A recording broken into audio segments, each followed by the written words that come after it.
Good afternoon, everybody. I am Bobby J, and welcome back to the channel. Today, I got kind of a little bit lighter video, a little bit more fun, a little bit less work, maybe a little bit more play. I'm headed to go grab my Kubota RTV1100. And if you don't know what that is a Kubota side-by-side with a full sealed cab with air conditioning, heat, the whole 9 yards, and it's got a couple tricks up its sleeves. And then I got to go to the dealership, the Polaris dealership, and pick up a brand new Ranger 1000, just a standard model, nothing fancy, and get them both loaded up. And I got to go drop off the Ranger. No, I did not buy a new Polaris Ranger. I'm helping somebody out, and they don't have a way to transport it. So I'm going to go grab it for them, run it out to the ranch for them so that they can put that sucker to good use. So, it'd be kind of interesting. The old Kubota with the air conditioning and the heat and the comfy seats, or the Ranger. And what a big difference between those two machines anyway in the first place. The Kubota, I'll run some specs down. Obviously the Polaris Rangers are much more well known. The Kubotas are much more so of a work machine. Very popular on farms, ranches, agriculture, mining, that type of thing, work related. Because they're heavy. They're about, like my machine, my RTV1100 weighs 3,000 pounds approximately. And they're full hydrostat. They only go 25 miles an hour. They're diesel powered. Mine has a 3-cylinder Kubota diesel in it, and it is 26 horsepower. It was. I put a turbo on mine. The kit was straight piped it and everything. It's actually pretty cool. Puts it around, I don't know, it seems like it's been a long time ago since I did it, to be honest. Probably like a decade ago when I turboed this thing back when it was new, because it's 2008. And I think it's somewhere around 37 horsepower. Look out, 37 horsepower. But, with it being a diesel, right? We all know what the deal is there. You got the torque. Who knows what the torque number is? It's probably at least double that. Unlike the 1000 Polaris gas engine, it probably doesn't make a whole lot more than 50, maybe even 60 foot-pounds of torque. But, so, yeah, gonna go pick up my RTV1100, get that thing all cleaned up and ready for another season, and go grab that Polaris Ranger and get that sucker delivered to a very special person. Well, here's the first thing with little feller, with the Kubota, is I need to put a new battery in it. Now, I will say here's something that's a big difference, is you get a real battery with these, Kubota utility rigs. That's just your standard Group 24 automotive battery. So instead of those little dinky motorcycle batteries. And what's kind of nice about that, like I was running quite a few electronics, because I was using this thing as a spray rig, running quite a few electronic devices in the cab for controls, and you got a little bit deeper pocket of regarding electricity with a real battery versus those little dinky motorcycle batteries. So I get this sucker out, put a new battery in, let's get this thing fired up.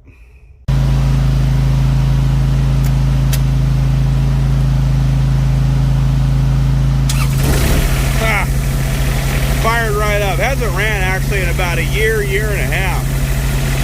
Man, the little Kubota engines, they were little workhorse engines actually. Simple, and that's why they work so good, because they're simple.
Okay, there is the Kubota 1100, and she's a little dirty, boy, a little dirty, but yeah, it's a pretty cool machine actually. For, like I said, for ranch work and agriculture, you can tow a lot with it. The AC works kick butt in this thing. That's one thing that's really nice about it. It gets hot around here, you know, that air conditioner, it's nice and cool in there. So got this thing tied down. Let's get out of here. I gotta go pick up the Ranger. So this Kubota, it's a 2008. We bought it brand new. We bought it with a 200-gallon PVM trailer sprayer. We had full electronics all set up in it for 3-section boom and also for rate control with GPS. So essentially what all that means, if you're not a ag sprayer like I am, is it was set up to where the faster you went, the more spray would come out, or vice versa. If you happen to slow down for some reason, less spray would come out of the boom. And what that means is that if you want 20 gallons an acre of solution to be applied to an acre, the machine would make sure, the calibrations would make sure, no matter how fast you went or how slow you went, 20 gallons would be sprayed onto 1 acre. And then GPS is for keeping your paths when you're going back and forth, so you can see on the screen where you've been and where you haven't been, so you don't overlap or underlap. So this was, in the very beginning, our very first spray rig ever. I spray constantly anymore. I mean, it's probably one of the most hour filled jobs that I do is ag spraying. And so this is where I learned how to do it in this machine. And it was the first rig that we bought brand new, something that we were able to purchase brand new and put to work. And I had a set of mat tracks. I don't know if they're still around or what they're doing these days, but had a set of mat tracks on it. So I had 4 triangle tracks all the way around, and the trailer sprayer itself had tracks on it. And it was a pretty cool little setup. The first issue though is keeping it cool.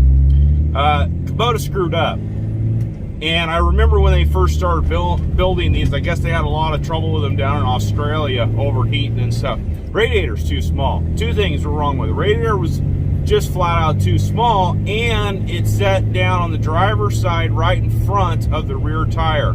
So dust, foxtails, weeds, whatever that would get kicked up by the front tire would plug the radiator up fairly quickly. So you had to constantly clean the radiator. That was important. And unfortunately, the core was too small anyway. So because I was running the machine maxed out, and it definitely needed more radiator. So I rigged up a system where I put a couple of spray nozzles, the same nozzles that are on the boom.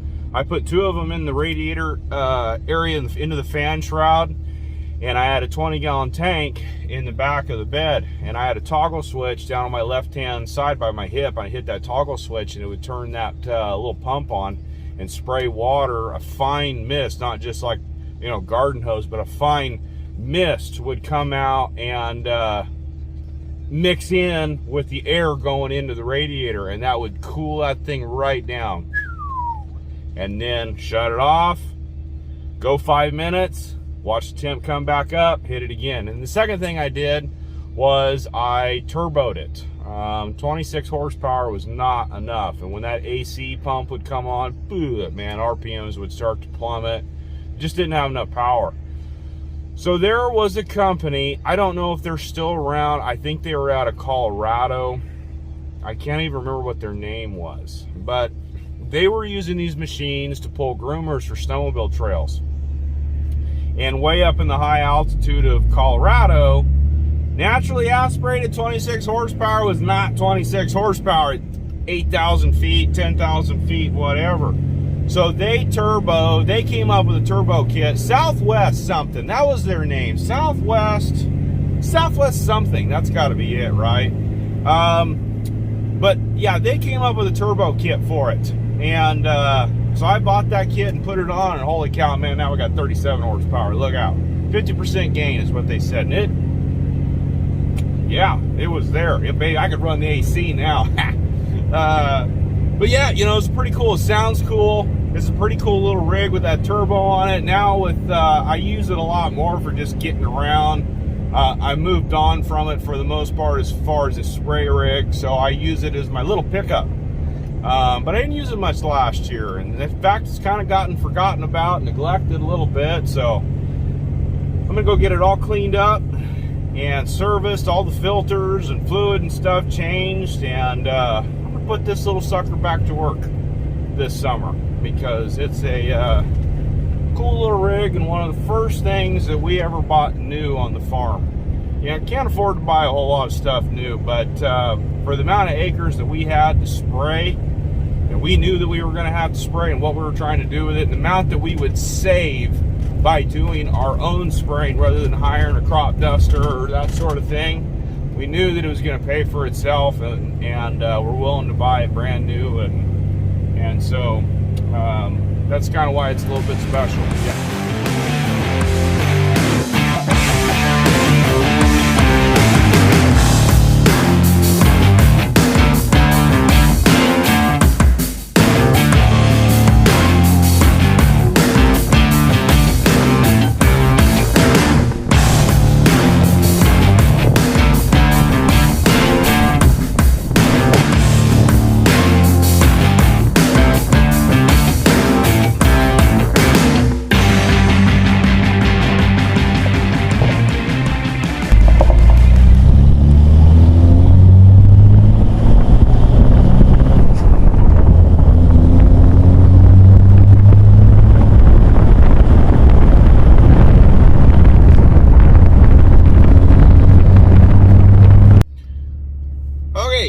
Got the 1000 Ranger loaded up. Go take it and get it dropped off. Now the 1000 Ranger, it weighs about, actually I don't know how much it weighs, but the horsepower that 1000's got, actually I don't know how much horsepower it's got. I actually don't really know hardly anything about all the newer stuff. I don't know. I know jack about these newer ones. I know some about the older 800 Razors and Rangers, but now in all seriousness, this thing probably weighs less than half of what the Kubota does. It's very smooth. That big 1000 twin, and that's kind of characteristic of Polaris anyway, is the smoothness of their twins. That goes back to, in all seriousness, I have the older stuff, the older 800 and 700 twins, and they're very smooth engines. So yeah, this is a nice machine. It's definitely roomy. It's a hell of a lot bigger than my old first generation Razor. But this should work out well. It should serve the new owner of it, serve them quite well on getting around the ranch and taking care of business. So time to shift some gears and pull some miles, because it is a little bit of a drive, but we'll get there and get this thing unloaded and delivered to the new owner.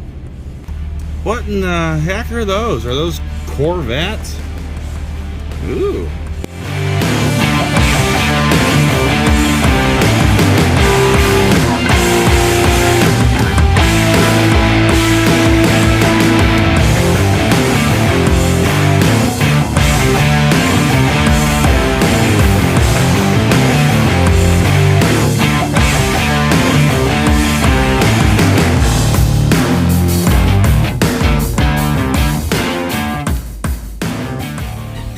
You're going. Brake to start it. Yeah.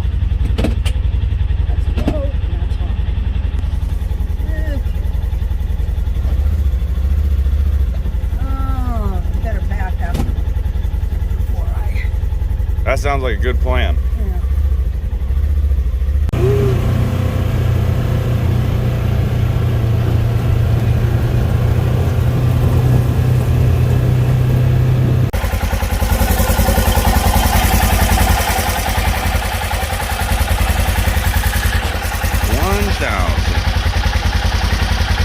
Pretty darn clean.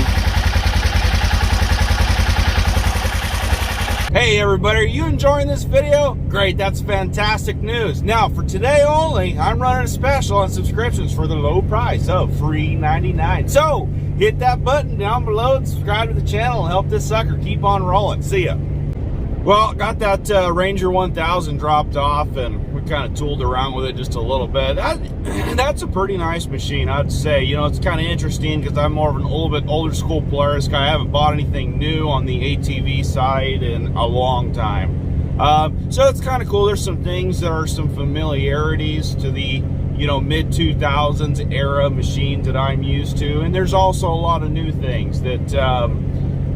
maybe some improvements. I hope so, because I'm kind of a mixed bag of nuts type of customer when it comes to Polaris, and have had engine trouble in the past, but you know, their machines are also been pretty stout, and so it's, yeah, good and bad. But yeah, glad to have got that dropped off. Rolling home now, and I'm going to get to work on this Kubota, as I've got servicing to get done with it, and it needs all the filters changed, engine oil, cabin filter. It needs a number of things and a good old-fashioned bath. So I'm going to jam home, start pulling drain plugs, get going on that thing.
Under the hood of the RTV1100 is all the AC equipment, heat and AC, HVAC stuff.